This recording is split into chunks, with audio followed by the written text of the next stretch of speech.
Hey, babe. Hello, all, and welcome to the Affluent Marriage Podcast. You're listening to one financial coach and one educator talk about living a rich and full marriage through generational wealth building principles, authentic two-way communication strategies, and everything in between to become a couple that lives in love and walks in wealth. Your legacy begins here. I told Daniel that we should totally, what's up, Graham fam, by the way? This is Graham fam. Graham fam, how you doing? So we want this to be like you're walking into a living room where you're super comfortable. And I was talking to Daniel about the fact that I want it to be comfortable during our recording session. And I'm literally wearing a robe over my clothes. But And I just needed to make that clear. But it's a super, super, super fuzzy robe. And he was like, is that what you're wearing? And I was like, yo, I want to be comfortable. If I'm going to be talking. I love that. You know, I don't care if I'm comfortable because I'm wearing the same thing I've worn all day. And all I own is athletic apparel because I'm a PE teacher. So I'm comfy. So you're always comfortable. So just allow me. And I'm cute. Normally I'm in sweatpants. So at least I'm wearing a dress. I've just, today was our daughter's 3rd birthday and we were just like running around all day and I was really cute. She picked out my dress. This is what she wanted me to wear. And now that I'm home, I just wanted to be in my slippers and in my robe. And I was like, I'm fine recording, but I want to be comfy. How exciting is it that someone in Graham fam paid off their mortgage? So exciting. Isn't that crazy? So exciting. No more mortgage payments. No more mortgage payments. No more debt. That's incredible. That's like life-changing. Like, can we just pause for a second and think, what would you do if literally every dollar that you bring into your household just goes to you? Right. Now, you will have to pay more in taxes. You won't get that.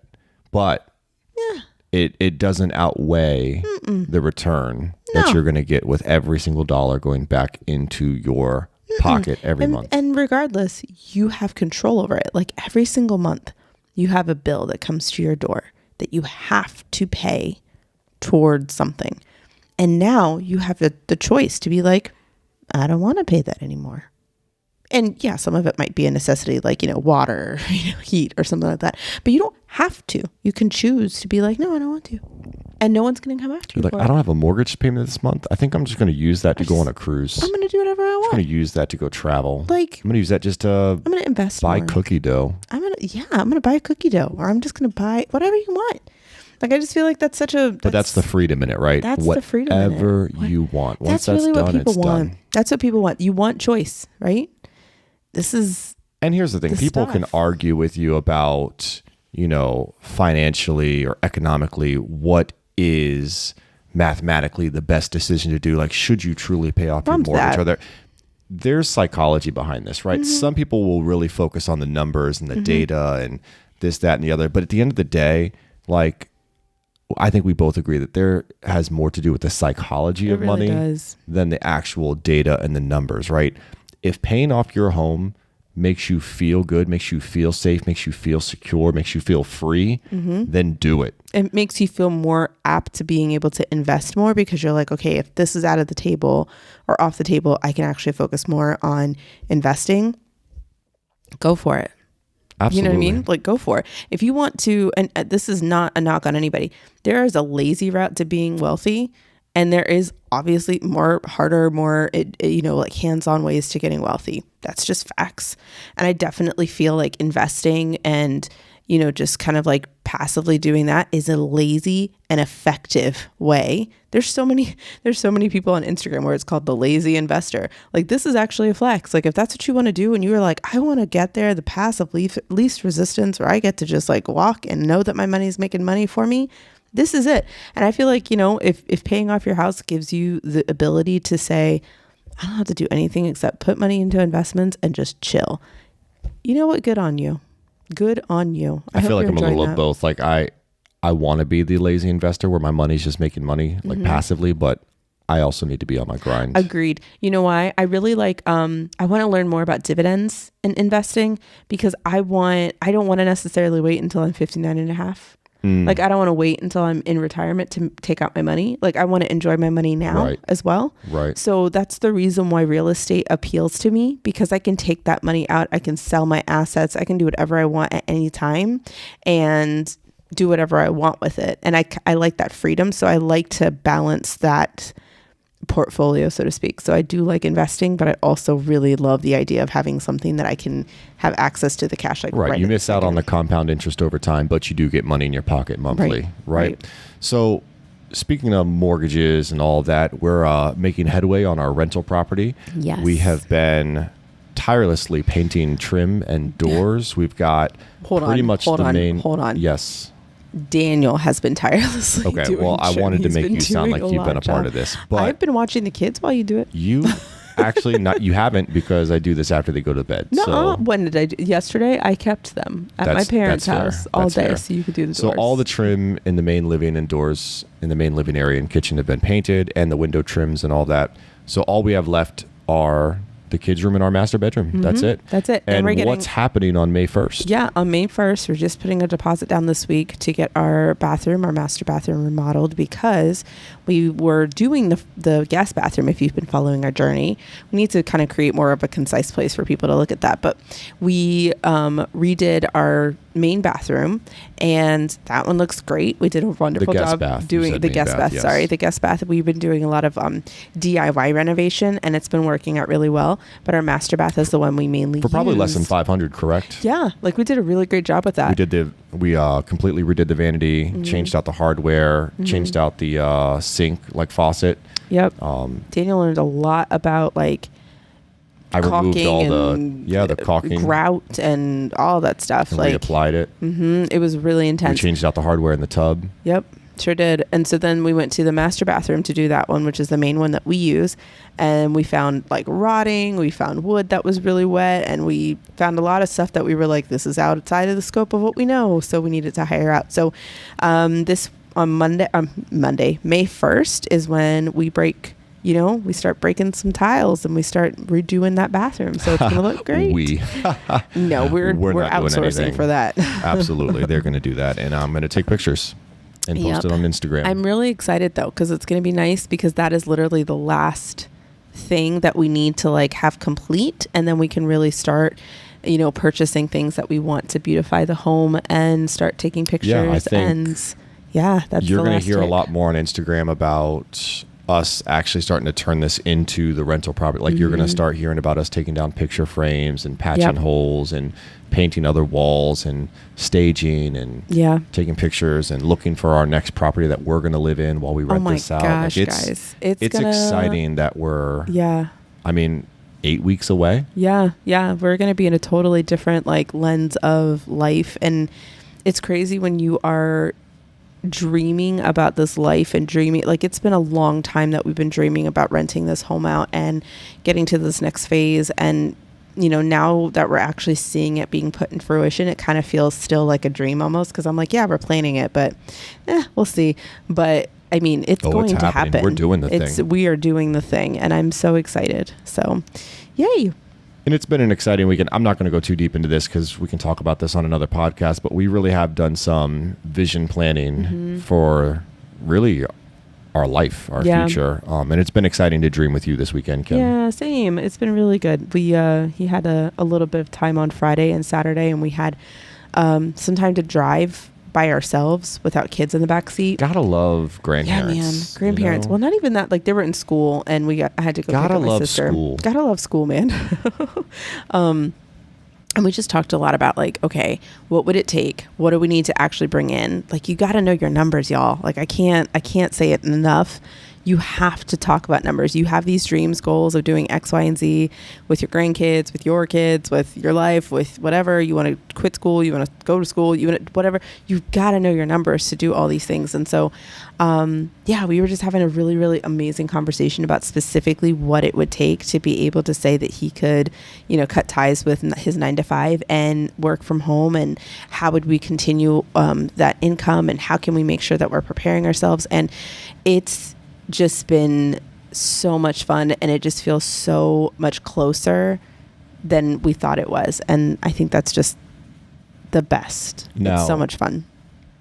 Kim said, you got to know your numbers. If you're listening, you're like, you make that sound so easy, but like, how do you know your numbers? Well, you're in luck because it's a good thing you're in Graham Fam. Yeah, you're in Graham Fam. And I would say after we finish this series on fear, we're going to move into our budget boot camp. Yep. And we're going to talk about budgeting basics and what we do every month and how you can apply that to yourself. So that's where we're going in Graham Fam. But today we're back on spooky season. Boo. It's not October, but that was cute. But we're into spooky season. We're talking about fears.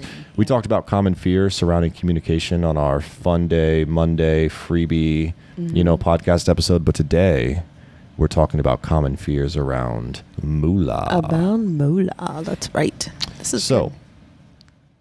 If you have not listened to the common fears around communication, go back and listen to part 1 because the wrap up to that part 2 is coming out on Monday. That'll be a good one. Yeah, it will be a good one. All right. But today we're talking money. So why do you think it's important in general, Kim, just to talk about fears with your spouse, whether it be communication, whether it be about money? Today we're talking about money, but why do you think, in your opinion, why is it important to acknowledge fears and to talk about them with your spouse? I feel like it's important to create boundaries.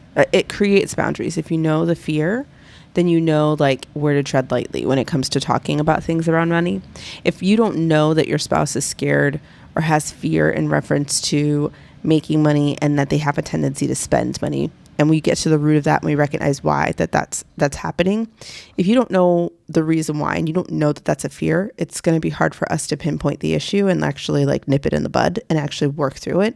You'll know when to slow down when it's time to talk about certain topics, because you'll know this is something that's really hard for my spouse to talk through, and I need to respect them enough to like tread lightly, and not like just go straight at it and be like, this is what we're talking about, and just bum rush over it. So I feel like it just really helps you understand your spouse a lot more. In the same way that I don't like spiders, right? Which I feel like is a pretty common fear. In my head, I'm thinking about what I want to say next, and that's where I was going, right? Go ahead and say what you... No. Okay, well, here's for me, all right, why is it important to talk about fears, right? We talk about like the little fears. Well, Kim's like, dude, spiders are not a little fear for me. That's a huge fear. But like, so huge. We talk about these types of fears, but because I know this fear, you've shared this with me, I know you deeper. I know a new depth to you. And when there is a spider in the house, I might not even tell you about it. He doesn't. I'm gonna take care of it for you. Kind of makes it more and scary. It's gonna disappear. It's gonna be gone. I'm gonna put it in a body bag, throw it in my trunk, drop it in a river with a cinder block attached to it, and you'll never see it again. You'll never know. But because I know that fear, I know how to tread around you. Right. I know how to talk to you about it. And the same thing is true with money, right? If I know that you're afraid of any of the number of fears that we're going to talk about today, then I know that when I'm talking to you, it's in the back of my mind. So I know either not to bring it up, or if I do bring it up, to bring it up gently so that I don't trigger anything for you. So for me, it's about just getting to know your spouse at a deeper level. Right. So it's important to communicate these fears so that you know how to communicate with your spouse. It's also a really good indication of when to enact or start talking safe place. If you know you're getting closer to a fear or a trigger, you're like, this is a safe place conversation, not something I'm going to bring up while we're just bebopping around at the mall. Right. That's not the time to bring it up, right? Time and place. So I know that this is going to be a harder conversation. I'm going to need full attention, or I'm going to need to walk through this slowly. This is a safe place conversation. And I'm not going to exploit that fear. I'm not going to say, oh, this is something that they're afraid of, so I'm going to rub it in their faces and make them feel bad. I've definitely had people who decided to put bugs in my face, and I remember that. It's seared into my brain, and I don't have respect for people who do things like that. Like, their boundaries. They've already told you what they will and will not, do, and what they're afraid of, and you need to respect that. And that's just something. If you have a desire to be junk punched, That's it. Put a bug in Kim's face. Put a bug in Kim's face. She does not play. And it might not even be intentional. Like, it might be accidental. Nope. You're just going to have a visceral reaction. A lot of pain. To a bug being in your face. You're going to flail and scream. And don't joke about it either. If there's small children nearby, like, look out. Like, her arms are flailing. I'm sorry. And if I've already told you, hey, this is kind of a fear of mine, and you exploit that and you get junk punched, that's not my fault.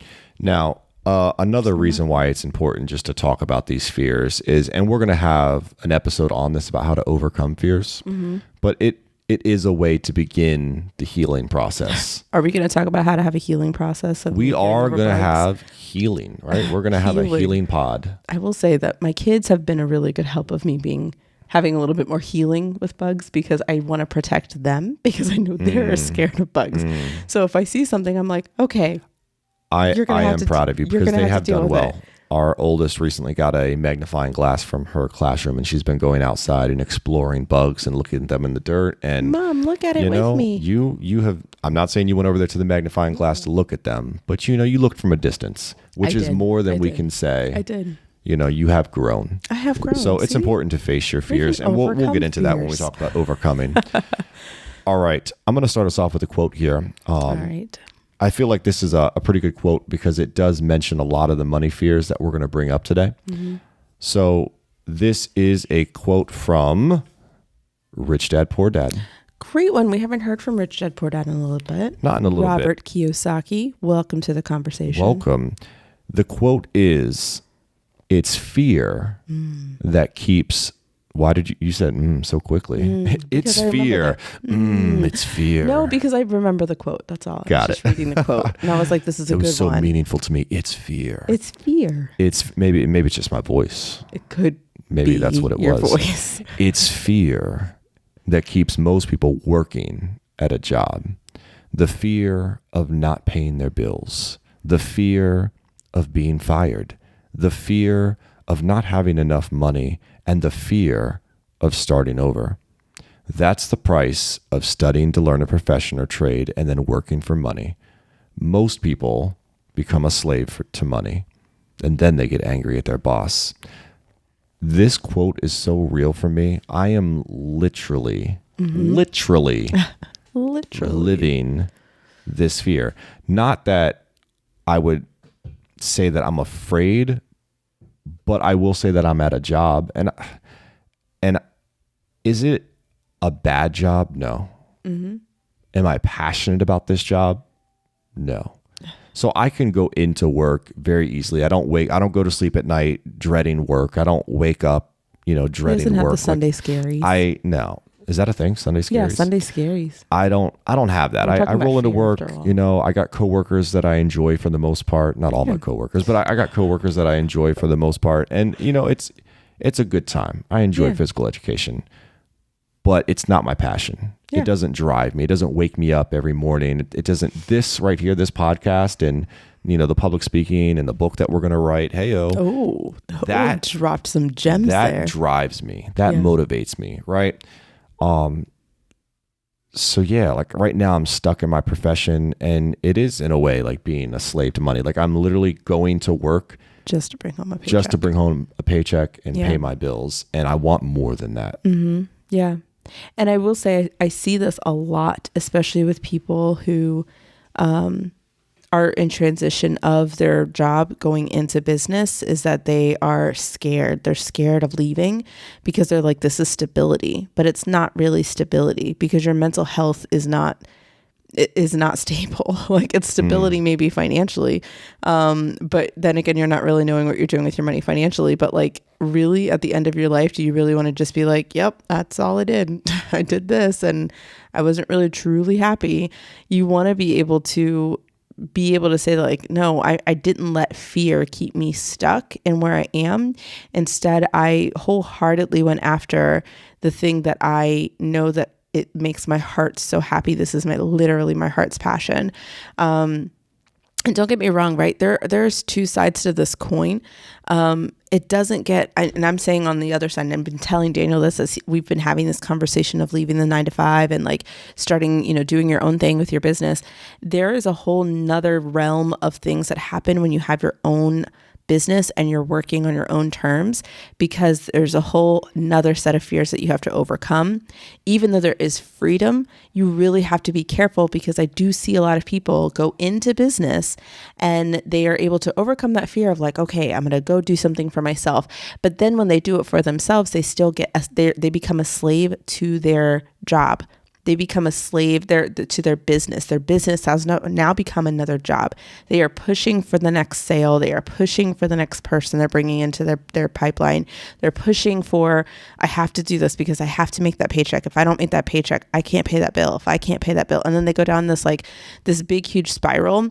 And when that happens, you now find yourself in the same position. Fear that you might not get fired, but fear that you're going to lose your whole company. Fear that you're not going to be able to pay the bills. Fear that you're not going to have enough money. Feeling the fear of starting over. So there's all these things that happen all over again, even when you're in entrepreneurship. So you have to be very, very careful. And this goes back to that money management and goes back to you being so in tune with where your numbers are and facing that fear. Because then your entrepreneurship, your passion, what you're doing really truly stays a passion, and it has boundaries, and it's there's a whole, we could talk about that on a whole other episode, huge, but right? Because that part, you got to know that that there's two sides to this coin. If you are a business owner, you stepped away from your 9 to 5 because of the freedom that it gave you. You left for that freedom. Right. You left to pursue your passion.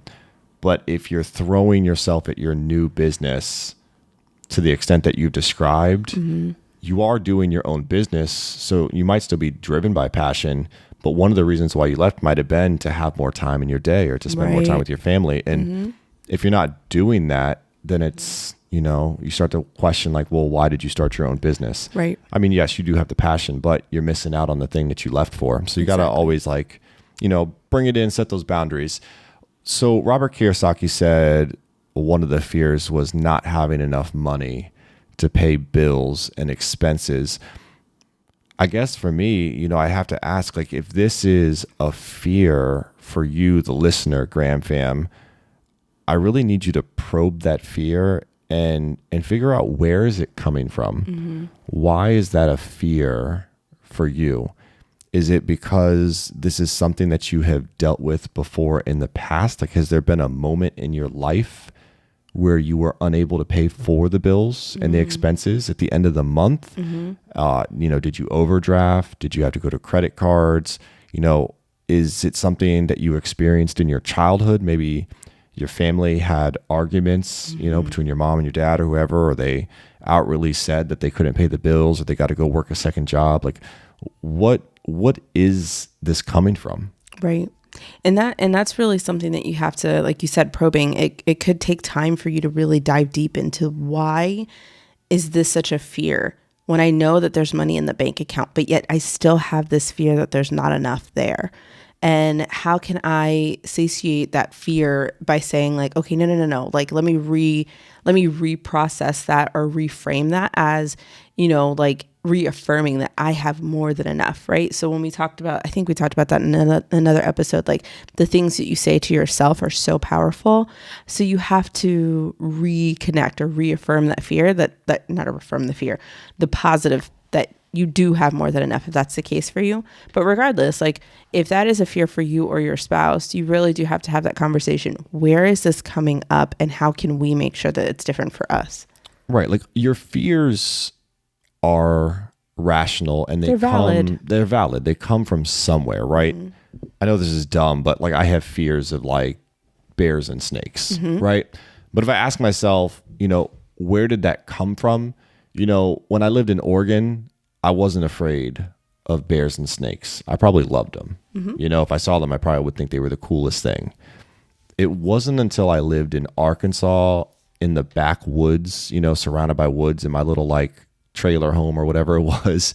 And I just remember having nightmares at night. And I remember just like, bears and snakes. Like, I encountered snakes every day. I remember running over them with my bike on accident in my yard. Oh my gosh. It was just like, it was gross, Yeah. I'd walk outside at night, my dad's on the porch and like there's a snake wrapped around like the little rail or whatever. Like, it was everywhere. You know what I mean? So that's where it started for me. And that's why, like, to this day, I'm like, I don't go in the woods.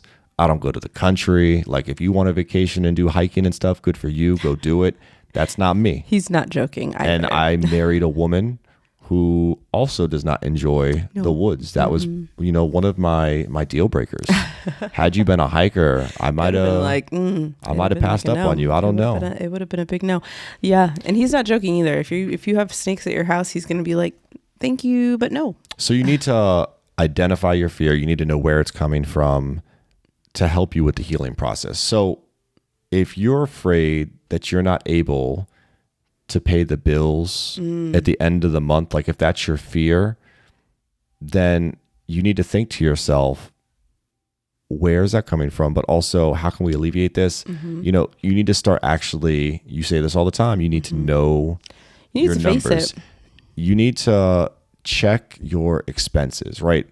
If you know how much money is going to come out every single month, there's knowing that, having that wisdom, having that knowledge, there's like a healing power. It really is. In putting light on that and knowing, right? So it's important to know your expenses, because that's going to help you breathe and be like, okay. I know I owe this much money every month. There's no hidden things popping out. This is what I need to make to cover these expenses, and I'm good. Yep. You have to know your number, and that will begin to alleviate your fears. And here's some things that I would say in reference to, trying to alleviate that fear. Again, we're educators, so bear with me. This might be revolutionary to you, but if you are an educator or you know of an educator, you will notice that this is like very basic for us, right? I like to write things down, right? Have you ever went to the school and, they were doing the fundraisers with the candy, or like Girl Scout cookies or Raise whatever. for the cure. Raise for the cure. They're not over there saying, oh, these are, the bills we have to pay, or this is what we have to raise so that we can help such and such. They're not saying it in a derogatory fashion. They're excited about it. They put pictures up everywhere. They put the little like thermometer, and then they color it up every time that something gets like given to the fund or whatever. You need to make this fun or make this approachable for you and very much aware, because that awareness is what brings excitement to the people saying, oh yeah, let's go sell more candy or whatever. So do the same thing with your bills. Write it down in a public place. Check it off when you're done. When you've paid something off, when money comes in, write it down. This is where all of that money is going. This is how much I have. Like, be so, like, put it out somewhere public. My sister in her bedroom, do you remember this? Had this huge whiteboard and had a huge calendar up there, and would write every single bill that needed to get paid and what her goals were. What her goals were and what she needed to pay off. My sister is completely debt free, and I just talked to her about investing today. And like, these are the things that helped her alleviate that fear of being in the dark and not knowing what was going on. And when I saw that whiteboard, I thought she was the craziest person, but you got to find what works for you. Yeah. That doesn't work for me, but it works for me. I love that she had a system. Yeah. And it worked for her. Yeah. So it's important to know your numbers. You have to manage your money. And if you're managing well, that's going to provide comfort. Now, if your expenses, knowing your number, if you feel like that number is too high, then something you can do to alleviate that fear is reduce your expenses, right? I know. It seems or really if you're the type of person, Kim just saw a post by someone that said they were like a spoiled princess that knows their money well. Quote. So go ahead and say the quote, because you remember it better than me. Well, it basically, I don't know it specifically because it was something that it was original, but she was said, I'm a spoiled, princess who knows her money well and never says that she can't have anything. Instead, she says, what stream of income do I have to start in order to get what I want? And I was like, that if we start recognizing that we have complete control of our money, and if we want something, that we can go get it, but that doesn't mean we go get a credit card. That means we go find a stream of income, make that money, and then go get it, sis. Like, right. So my point is, right, you have two options here. You can, if you're worried and you have a legitimate fear that you're not going to be able to pay your bills, then you either need to reduce your expenses, right? Call up your phone provider and reduce your plan, go to a different provider, call up your internet provider, get a different plan, go to a different provider, right? Do that research. And you honestly, with those things, like we can talk about this later as a tip, you have to play the back and forth game. You do. There is no loyalty. There's no loyalty. Right? There is only they're only in it for the new subscribers, right? I think this is totally going to be something that we could talk about in the budgeting boot camp that we do, in how to negotiate those things, because there's a whole host of other things that we could talk about there. But exactly what you just said, like that's how you reduce your expenses. And let me just tell you, whether you start another stream of income because you love the expenses that you have and you're like, no, I don't really want to budge on any of that, and you have to go get an additional job or start a stream of income and like work that up, or whether you have to call every company and change, time, it's going to be work no matter what. Let me just tell you, there is no easy way out of this. You just have to do it. You have to put your best foot forward and say, this is what I want. And that has to be done no matter what. So those are your options. And if you're me, you're doing both. Yeah. You're calling up everybody, reducing your payments, and you're going out and finding another stream of income, because that's just the kind of person I am. Yep. So if you're doing these things, if you're reducing your expenses, if you're bringing in more income, if you're managing your money well, that's going to provide you comfort, right? That's going to help you alleviate. I didn't say it would get rid of the fear. Can I tell you, like, we've been doing this for better part of what? 10, almost a decade, I feel like. I would say so, yes. Of us just like understanding our money, managing our money, talking about money, cultivating these like, communication skills. And their fear still creeps into my business, still creeps into the conversations that we have. And I will tell you that like, I'm able to like nip it in the bud a whole lot faster than I normally would. But like as time goes on, but it still happens. Like I still have anxieties and fears about certain things. They never go away. They're a part of our psyche. They're a part of being human. But what we can do is when we learn how to cope and when we learn how to squash that fear even faster, we're able to continue to move forward in our goals as opposed to letting it hold us captive. And that's the part that comes from you knowing your numbers and staying in it instead of like, leaving. T. Harv Eker says the primary difference between a rich person and a poor person is how they manage their fear. That's it. He doesn't say that the rich remove their fears. It's just that they manage them, right? If your fears are debilitating to you, if they make you curl up in a ball in the corner of the room and sit on your couch and just watch Netflix and under a blanket and eat ice cream, you're not making money. You're not putting in work. You're just running away from your problems. You're hiding, right? Right. That to me sounds like a poor mindset, which is going to be a poor person, right? A rich person is going to say, this scares the crap out of me, but it has to get done. Right. And they're going to find a way to manage that fear, and they're going to get after it. They're going to find additional streams of income, or they're going to reduce their expenses, and they're going to get their bills paid and their expenses paid on time every single month. Right. They're going to make it happen. Right. There's nothing that's so. Are you? Yeah. Do you have a rich mindset or do you have a poor mindset? Like what? How are you managing your fear? Right. I love that quote. Bonus points. That person who's going to say, all right, I'm going to work, I'm going to make that extra money so that I can get this done. The next step that they're going to say as bonus to make sure they don't do this again is they're going to say, how do I make sure this never happens again? Because this is not fun. I don't like it. And I don't want it to be something that I have to deal with all the time. Because truthfully, the rich person is going to work for their money now, but then they're going to find a way to make their money work for them. Exactly. So they never have this issue again. Exactly. And that's what the rich would do. Exactly. Something else that we read in our early quotes was the fear of losing a job and not being able to support yourself or your family. That's a good one. And these are real fears. And so you have to ask yourself again, like, where is this coming from? Why is this a fear that keeps, coming up for you with like, with your family, your friends? Is it happening to people in your life that has been like, whoa, that happened to them, and I just am so scared, and so I can't leave something that's so stable because what if this happens to me? My friend left their job, started a business, and then the next month was COVID and they didn't have any income, right? That's a real story that you probably have experienced or heard, and you're like, I don't want that to be me. So there's so many things that can be taught. Right. And we live in an area where the government employs a lot of workers, but how often? I feel like it's every other year that the government lays people off, right? Oh, yeah. Where they're like, oh, there's no pay for the next like 3 or 4 weeks, right? Yep. And they lay people off, or they go on hold with their payments, and then they negotiate or redo contracts, and then people are back to work. But it's just like a topsy-turvy world out there. Yep. If you work for the government or if you run your own business, there's no telling. I talk to a lot of people when I'm playing I play video games, but when I'm playing my games, I'm talking to people online, and a lot of them are like, oh yeah, my job's making cuts today. Hopefully like I don't get axed. Yeah. You know, that's a real thing that happens in businesses all across America, right? Why did you say it like that? Video games? Yeah. As if like I'm ashamed? Yeah.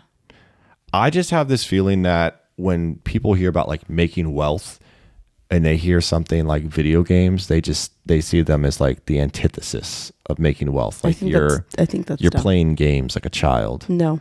And I'm here to tell everyone that I am a child. Yes, he is, but no. I don't agree with that at all. I just want you to stop. It is my hobby. It is your hobby, and not only that, you have done the work so that you can spend your time doing whatever it is that you want to do. If you want to just start a Twitch stream that was just you playing your games because you felt like it, this is the really cool thing about this, right? You can do that because you have the time to do it. You have the resources to do it. You have your money's right and where it needs to be. Like, who cares what you spend your time doing? If I'm being honest, I want to start a Twitch stream of me playing that Cracker Barrel game where you have the little like golf tees and triangle and you try to like move them so you get all the golf tees out. What? Really?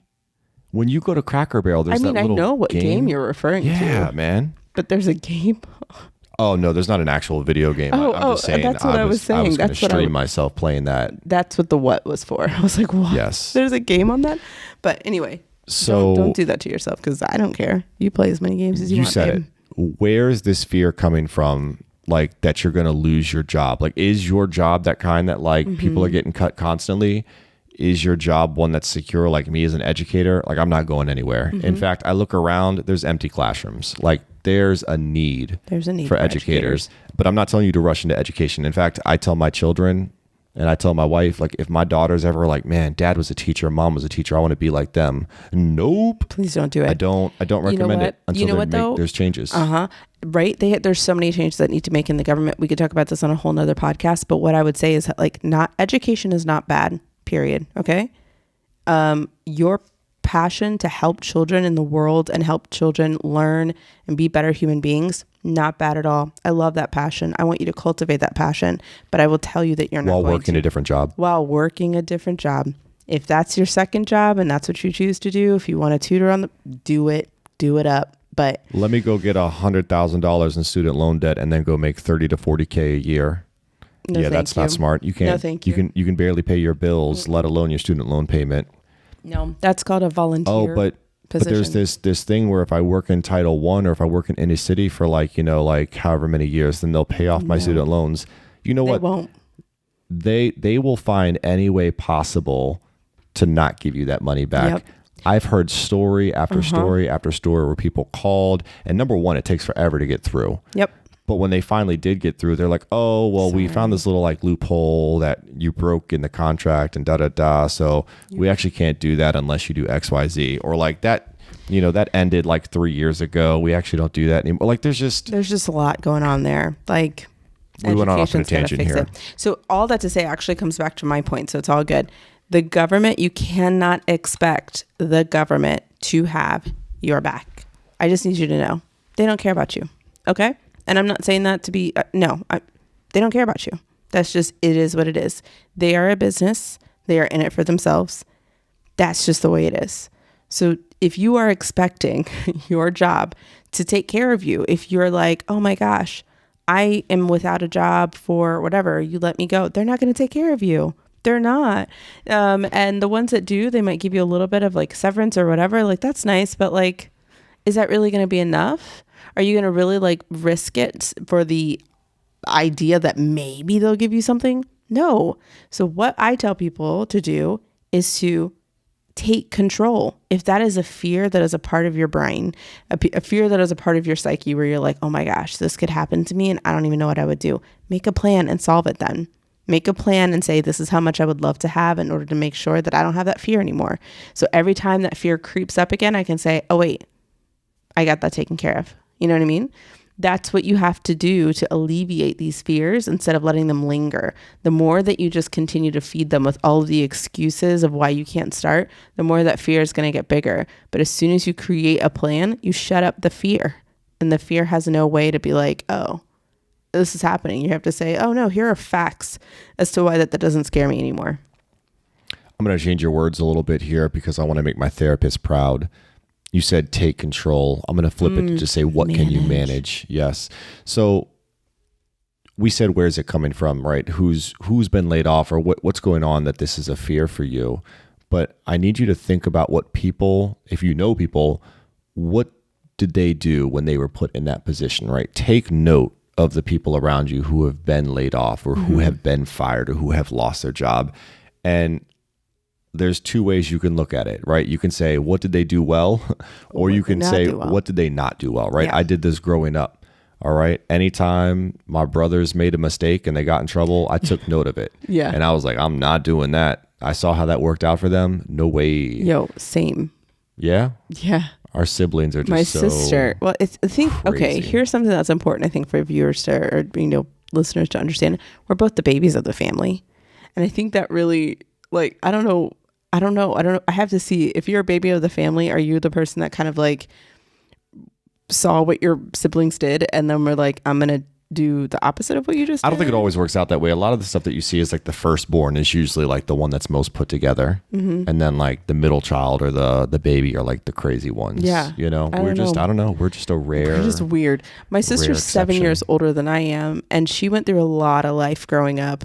And she, got pregnant really early. She got married, got pregnant by 21, and had her second baby by 22, 23. And then just went through divorce by the time she was 25, went through a whole lot of life. And I saw her go through her teenage years and like yelling at mommy and dad and like all these rules being broken. And I was like, so this is what not to do. Got it. Right. And I feel like the listeners, you might have heard that story right there and said, oh no, that sounds pretty normal to me, like 21 and whatever like that. Or maybe you might have heard it and you're like, wow, that's crazy. But within your family, Kim, you are the rare breed. I am the rare breed. Going back to even like your mom, great grandmother and your grandma and your mom and dad and your sister, and like they all, like before 20. I think it was the way she got married. It wasn't really something that they were like for. They were trying to help them out. There was a lot of turmoil in the relationship. The age wasn't necessarily the thing that was the issue. It was the turmoil within the relationship that was the issue. But getting married that early is whatever. My mom got married at 19. My grandma got married at like 21 or something, and whatever. So everyone got married really early, and then I got married at like 22. Like I was, and everyone's like, oh, like, and I was the only one who had like, I wanted a wedding. Degree. Yeah, I wanted a wedding, and they were like, oh, that's so But maybe I'm just really extra then, guys. I don't know. So take note of the people that went before you. And learn from their successes and their mistakes so that you can manage and have a plan, right? You need to focus on the now. That's how you alleviate this anxiety of job loss and taking care of your family. Like, what can you manage right now, right here in this moment? I can't control what's going to happen tomorrow. The past is the past. It's already done. But right here, right now, in this moment that I'm living in right now, what can I manage? Right. Can I look up other job opportunities in the event that something happens? Can I look at my finances and say, what can I tuck away and save up while I have this opportunity? Think about what you can manage now. Exactly. To help alleviate, not get rid of or remove, but alleviate, to reduce that fear or that anxiety. Yep. And I think that's a really good way for you to just kind of go, okay, I'm all right. I am okay. And you can take that next step forward. That's a good one. All right. So another quote here that we can talk about a little bit. When it comes to money, most people want to play it safe and feel secure. So passion does not direct them. Fear does. That one's such a good quote because like passion does not direct them. Your passion will leave you. This is the more entrepreneur. Like if you've decided to go after your passion, it will test you. Because if you really, really care about it and you really, really want to go after it, you're going to have to endure some hardships, some mental hardships, some other types of things. Yes, money might come, but it might come later than you expect it to. And so that's what keeps people in the fear, because they're like, oh no, I want to play it safe. I want to feel secure. And then everything, like, then I don't have to ever like feel like I can take a risk. There's no risk there. Passion takes a lot of risk. It takes a lot of moxie to go out and leap and then be able to say, okay, I believe in myself. Like you're, you know, singing R. Kelly, I believe I can fly. Like, that's legit what it is. So passion is not directing you. Fear is directing you if you're just focusing on playing it safe. Right. If fear is directing you, then you're living in fear. You're afraid you might lose your job, right? Your passion's not there. And if you're afraid you're going to lose your job, you're going to play it safe. You might not pursue that promotion because you're afraid you're going to step on toes of like your boss and like, dude, who do you think you are? Right. Coming in here trying to get this manager or job. Or negotiate a raise. Or hurt your colleagues' feelings because you want a promotion and maybe they've been there longer. Or they feel like they've worked. Like, if you're afraid to step out and take that chance, then you're going to play it safe. And that's going to impact your generational wealth, right? So fear's directing you. And that's not what the rich do. Nope. Right? They manage their fears. Yep. So you need to manage well. Yep. What can you do now, right here in the present, to manage so that you don't have this fear, that you can alleviate this fear of losing your job? Yeah. It's a good one, y'all. It's heavy. Might need to go back and listen to that part again. Hey guys, this is Kim Graham, co-host of the Affluent Marriage Podcast. We hope you've enjoyed your episode so far. And I know that you're like, wait, hold on, there's more here. And there is. It's in the next episode. We hope that you guys are going to join us over there. And in the meantime, if you're waiting, join us on Instagram at the Affluent Marriage Pod, because we'd love to connect with you, converse with you. We want you guys to message us, see how you're doing and how you're enjoying the podcast. We want to hear all of those things, and we cannot wait to help you live in love and walk in wealth in the next episode. See you guys soon. Bye.